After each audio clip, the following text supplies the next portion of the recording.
एमती अच्छी तो सबुठ बड़ कथा हूँ मुझे कहली आपणकर हेल्थर आपणकर आसेट हूँ आप हेल्थ आपण निज दायित्व नेबेनी तो ये मु कहार भी दोष देविनी कहीं आपण देह खराब आपण को कौन कष्ट होपण मेडिसिन खाइबे आप डॉक्टर को देखेबे that is your duty also.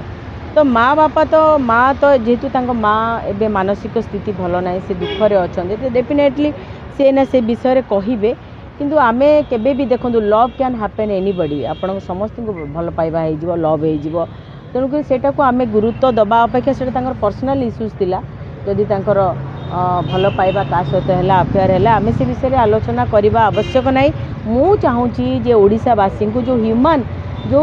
माने एते बढ़िया गीत गायकी आज समस्त हृदय जीति ताकू कम से कम आमे मन पकेबा आमे शोक बांटा बिकज देखो तो माँ को ये कथा को एबे कहवा अपेक्षा आगुरी मु भावुची जदि ये कथा आमे आलोचना आगुरी करते एबे मु चाहूँगी माँ को जेहेतु मानसिक स्थिति भल ना सी मु चाहूँगी जे कम से कम से रेस्ट नियंतु वर्तमान स्थिति रे आमे ह्यूमन को आज ए सिंगर आमे तांको जो भल पाइबा लोकंकर ओडिशावासी जो तांको प्रति सहानुभूति अच्छी जो भल पाइबा अच्छी